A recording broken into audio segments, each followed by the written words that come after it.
हाँ, इसके बाद देखिए आपका जो नेक्स्ट क्वेश्चन है, तो पहले क्वेश्चन को देखिए। क्वेश्चन क्या कह रहा है कि हाउ कैन वी इमाइटेट। इमाइटेट का मतलब लिखिए आप यहाँ अनुकरण करना। अनुकरण करने का मतलब जैसे किसी को देखते हुए उसकी तरह काम करना, उसे कहते हैं अनुकरण करना। द एग्जाम्पल्स, उदाहरणों का, ऑफ जापान एंड जर्मनी, यानी हम किस तरीके से अनुकरण कर सकते हैं जापान और जर्मनी के उदाहरणों का। तो जिस तरीके से जापान और जर्मनी ने अपने देश को, वहाँ के लोगों ने जिस तरीके से अपने देश को एक डेवलप्ड कंट्री बनाया, तो उसके लिए ये क्वेश्चन कहा गया है कि हाउ कैन बी इमाइटेड, कि हम कैसे इमाइटेट कर सकते हैं, हम कैसे अनुकरण कर सकते हैं the examples of Japan and Germany. यानी यहाँ आपको सीधे सीधे बताना है कि जापान और जर्मनी ने ऐसा क्या किया कि सेकेंड वर्ल्ड वार के बाद बहुत ज़्यादा नुकसान उन्हीं का हुआ और आज दुनिया में उनकी एक अलग पहचान है। तो आंसर देखिए, आंसर में आपको यहाँ क्या लिखना है कि we can imitate Japan and Germany.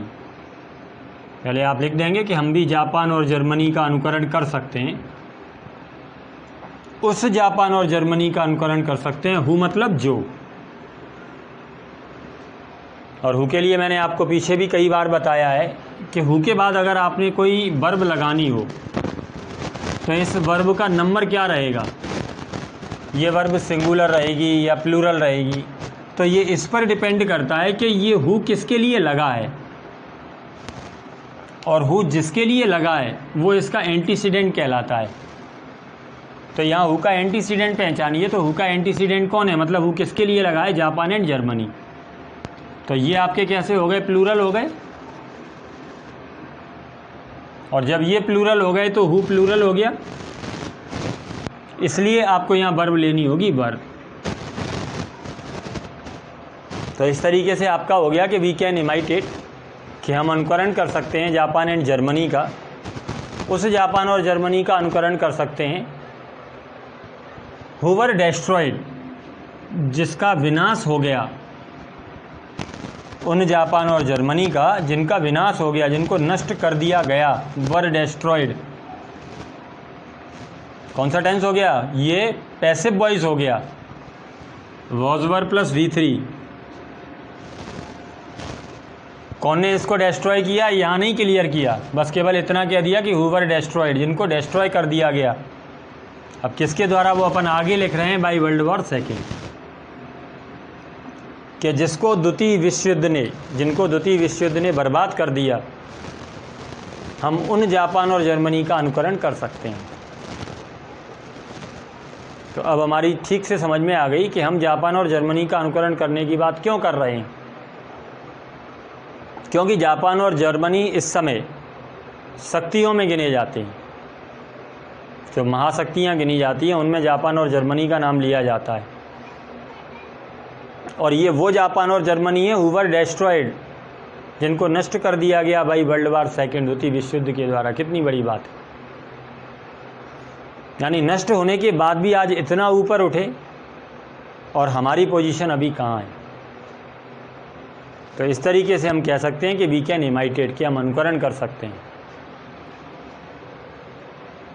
किसका अनुकरण कर सकते हैं, जापान एंड जर्मनी का, who were destroyed by world war second, कि जिसको सेकेंड वर्ल्ड वार के बाद डिस्ट्रॉय कर दिया गया। ठीक, इतना समझ में आ गया होगा। अब आप अनुकरण करेंगे तो किस बात का अनुकरण करेंगे, तो अनुकरण करें उनके सिंसियर एफर्ट्स का, उनके सच्चे प्रयासों का। एक प्रयास ये होता है कि चूँकि सब लोग ऐसा कर रहे हैं तो हमें भी उसका दिखावा करना है, और एक प्रयास वो होता है कि नहीं, मुझे अपने देश को ऊपर ले जाना है। हर व्यक्ति के अंदर ये फीलिंग आती है, तो वो होता है सिंसियर एफर्ट्स। तो हम अनुकरण कर सकते हैं किसका, सिंसियर एफर्ट्स का, जो सच्चा प्रयास किया। Work together with firm determination, हम अनुकरण कर सकते हैं उनके इस गुण का कि वर्क टुगेदर, उन्होंने साथ साथ काम किया, विद फर्म डिटर्मिनेशन, दृढ़ निश्चय के साथ। यानी वहाँ किसी एक व्यक्ति ने काम नहीं किया, वहाँ सभी लोगों ने वर्क टुगेदर, एक साथ मिलकर के काम किया। तो जापान के लोगों के पास क्या था, एक तो सिंसियर एफर्ट्स थे उनके पास, उन्होंने सच्चे प्रयास करे, work together with firm determination किया उन्होंने, और इन दोनों प्रयासों से दे हैव बिकम, वो बन पाए डेवलप्ड नेशन। तो इन दोनों प्रयासों से वो एक विकसित राष्ट्र बन पाए। बात आ रही होगी समझ में कि हम कैसे अनुकरण कर सकते हैं जापान और जर्मनी का। तो इनका आपको अनुकरण करना है कि किस तरीके से सिंसियर एफर्ट्स के द्वारा, work together with firm determination के द्वारा, ये दोनों के दोनों, तो आप दोनों के दोनों के लिए लिखेंगे कि दे हैव बिकम, ये दोनों के दोनों बन गए डेवलप्ड नेशन, एक विकसित राष्ट्र। हम अनुकरण करना है इस बात का। बात आ गई समझ में? तो क्वेश्चन को दिमाग में रखिए।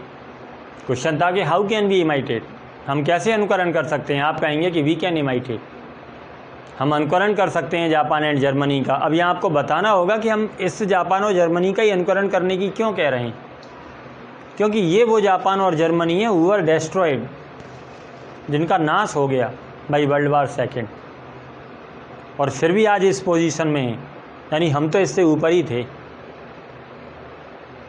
तो इसलिए इनका अनुकरण करना है कि जब वो बिल्कुल जीरो से लेकर के फिर दोबारा वहाँ तक पहुँच सकते हैं, तो हम क्यों नहीं पहुँच सकते। वही वाई नॉट इन इंडिया।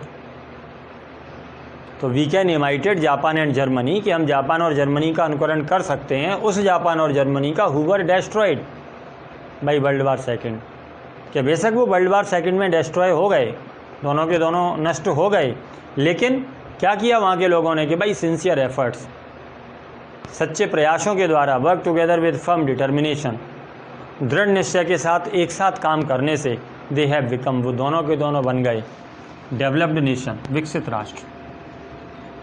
ये जो उन्होंने किया इसको वी ऑल्सो मस्ट कैच, हमें भी अपनाना चाहिए। वी ऑल्सो मस्ट कैच, हमको ज़रूर अपनाना चाहिए their spirit of hard work. तो उनके जो कठिन परिश्रम की जो भावना है हमें उसे अपनाना चाहिए।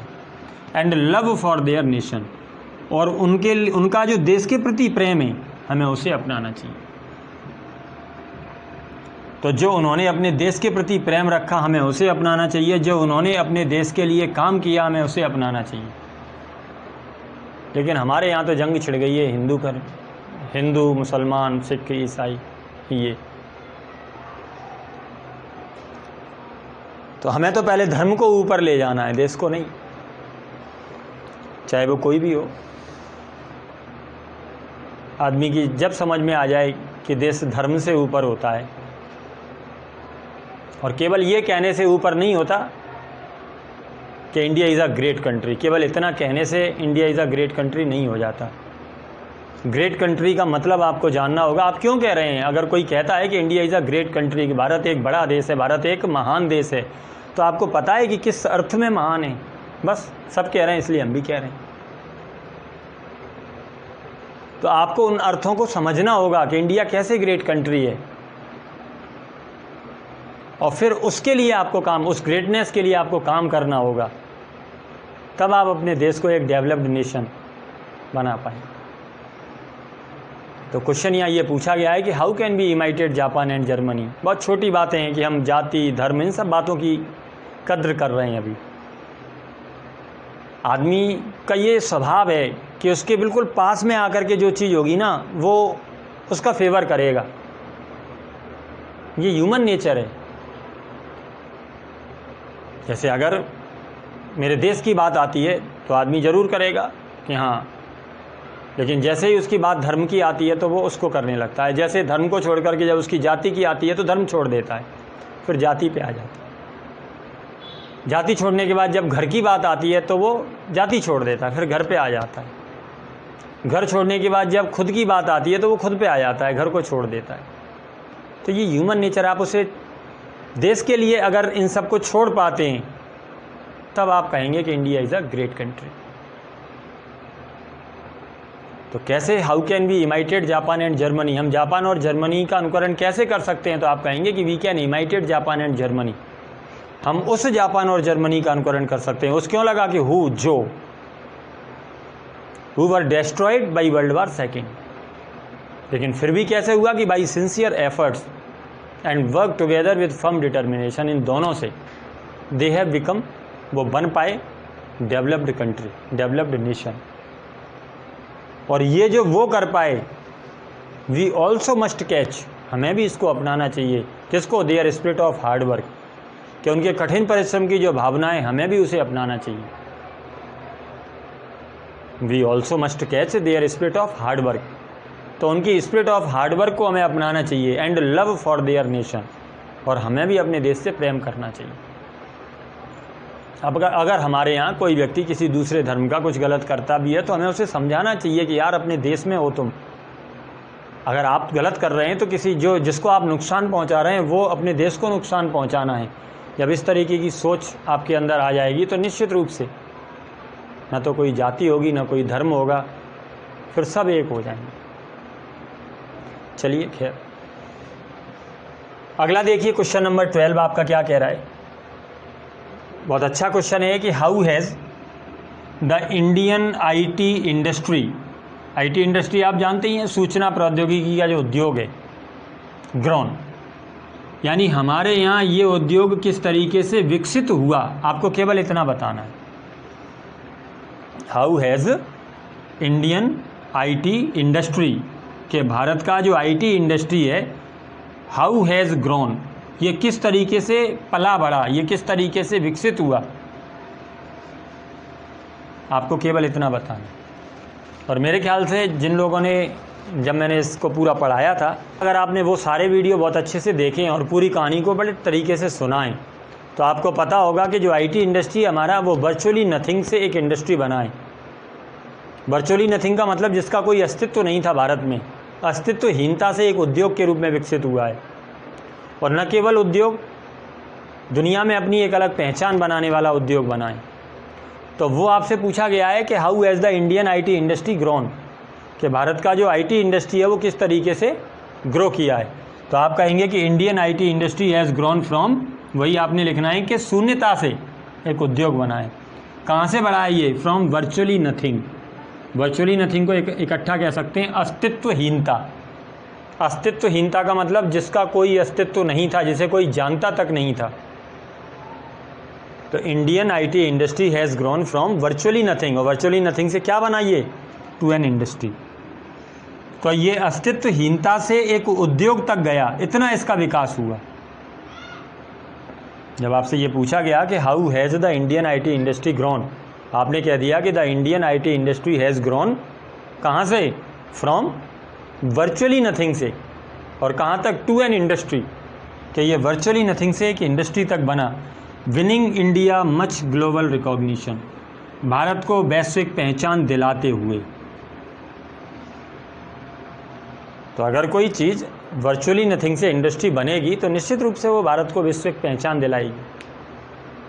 तो किस तरीके से आईटी इंडस्ट्री ने ग्रो किया भारत में कि Indian IT industry has grown from, कहाँ से? Virtually nothing to an industry. और जब ये इस तरीके से बढ़ा तो winning India much global recognition, recognition पहचान। दिस इंडस्ट्री हैज़ ग्रोन, बड़ी बात जो है इसकी वो यहाँ आपको लिखनी है कि दिस इंडस्ट्री, केवल इतना ही नहीं, इतनी बड़ी बात नहीं है इसके लिए, और बड़ी बात है कि this industry has grown on its own, स्वतः अपने आप, कि वर्चुअली नथिंग से इंडस्ट्री बना, ये तो बड़ी बात है ही। इसके बाद बड़ी बात और भी है कि ये खुद ब खुद इतना बड़ा हुआ, without too much government assistance.